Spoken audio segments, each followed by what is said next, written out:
Tiga orang yang berhasil ditangkap terkait dengan kasus penembakan warga negara Australia di Bali telah ditetapkan menjadi tersangka.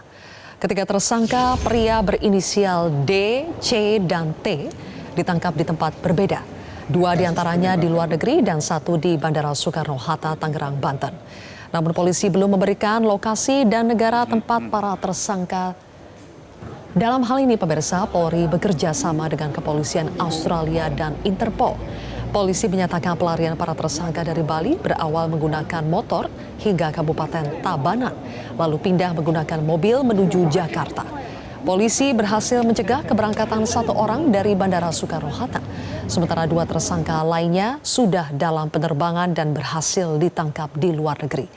Polisi masih mendalami pemeriksaan terkait dengan motif dan kemungkinan adanya tersangka lain. Polisi juga menyita sejumlah barang bukti berupa kendaraan motor, mobil, selongsong peluru, tas, dan barang bukti lainnya.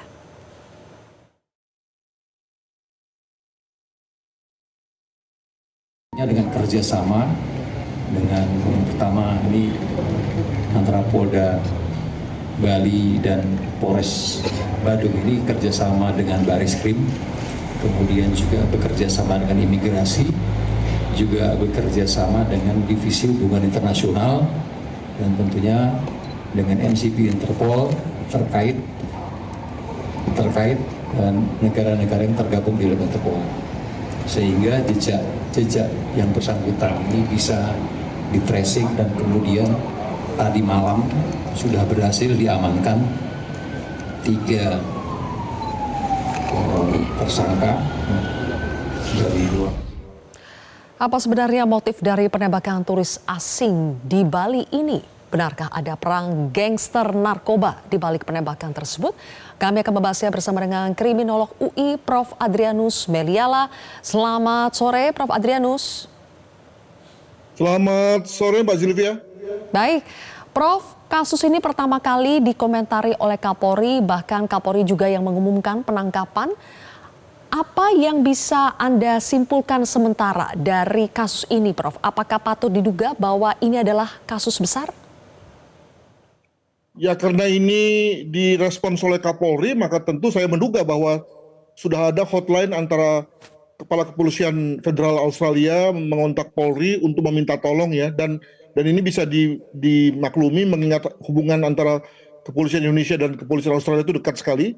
Maka ada semacam upaya atensi khusus lah dari Kapolri agar kasus ini segera terungkap, dan begitu kemudian tertangkap pelakunya maka kemudian lalu segera dirilis begitu. Saya kira sekarang tugasnya adalah mengetahui apakah Indonesia hanya menjadi lokus saja dalam rangka penembakan, dengan kata lain ini semacam lokasi eksekusi saja, atau sebetulnya kejahatan awalnya juga terjadi di Indonesia. Misalnya kalau kita duga ini adalah akibat narkotika misalnya, maka pembelian atau perdagangan gelap narkotikanya juga terjadi di Indonesia. Lalu kemudian salah satu skenarionya si korban itu misalnya menyalahgunakan atau menggelapkan uang hasil penjualan misalnya, lalu kemudian dieksekusi. Nah, apakah itu memang yang terjadi di Indonesia atau tidak? Nah, itu yang perlu didalami. Demikian, Mbak. Oke. Belum ada rilis resmi yang disampaikan oleh kepolisian terkait dengan motif dari kasus pembunuhan ini. Tapi Prof, kalau kita baca korban dan pelaku sama-sama warga negara asing, kemudian cara membunuhnya juga seperti film-film mafia ya. Apakah Anda menduga ini berkaitan dengan sebuah jaringan atau geng kejahatan besar, baik itu narkoba atau judi online? Ya, memang eksekusinya tipe eksekusi mafia ini ya. Apakah kemudian terjadi yang namanya perang antar geng atau semacam eksekusi dalam geng, itu saya kira kita perlu dalami ya. Kalau lihat dari nama-namanya itu mengisyaratkan sesuatu itu ya. Dengan kata lain ada kemungkinan berasal dari geng yang sama. Dengan kata lain, maka yang mungkin terjadi adalah ada satu pihak yang menggelapkan uang narkotika, uang hasil penjualan obat-obat keras misalnya, atau mungkin senjata gelap, atau mungkin juga terkait dengan pencucian uang, tidak diberikan sebagai pemasukan bagi organisasi, maka kemudian lalu disepakati untuk kemudian melenyapkan orang tersebut, mungkin begitu. Atau kalau kita bicara mengenai perang antar geng, maka tentu kita bicara mengenai bahwa ada satu lahan yang kemudian direbut oleh pihak yang lain dan kemudian hendak dibalas. Nah, itulah contoh dari persaingan antar geng tersebut. Demikian. Oke. Info yang beredar memang belum bisa dipercaya ya, Prof. Korban Zivan katanya adalah putra dari ketua sindikat narkoba di Australia. Artinya bisa jadi ini berkaitan dengan perang gangster narkoba. Tapi bagi Anda, Prof, apakah kepolisian patut mengungkap kasus ini secara transparan kepada publik kalau memang betul ada perang gangster narkoba di sini? Kalau dalam hal ini Indonesia hanya menjadi lokus pembunuhannya, saya kira kita membatasi diri saja. Begitu kemudian sudah ketahuan pelakunya, motifnya, dan sebagian besar motif itu sebetulnya berada di wilayah Australia, ya saya kira kita membatasi diri.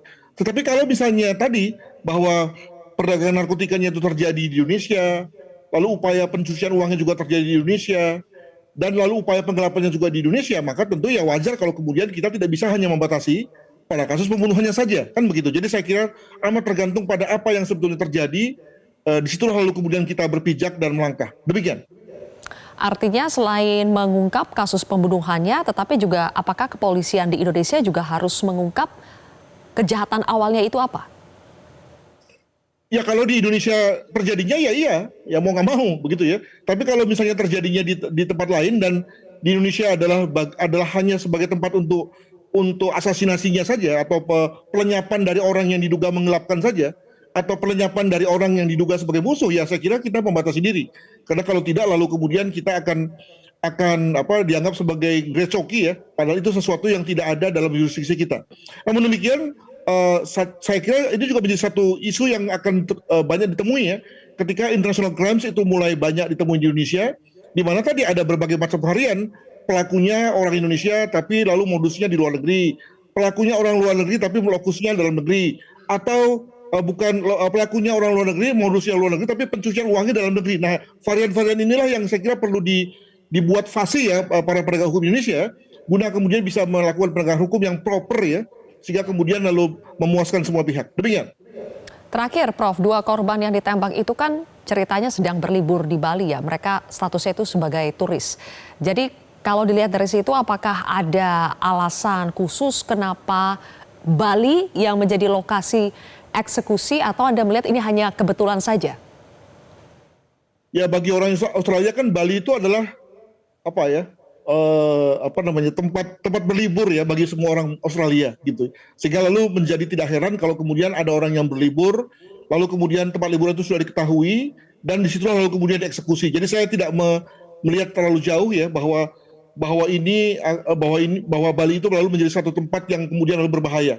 Nah, tetapi betul bahwa kalau misalnya ini lalu kemudian tidak dijaga ya magnitude-nya, maka kemudian lalu Bali dianggap sebagai tidak aman, tidak kondusif bagi para turis, dan lalu ujung-ujungnya merugikan pariwisata nasional. Demikian, Mbak. Oke, baik. Terima kasih atas pandangan Anda, Prof. Adrianus Meliala. Terima kasih sudah berbagi bersama kami di Prime Time News. Selanjutnya, pemirsa, Presiden Prabowo Subianto bertemu dengan Perdana Menteri Ceko.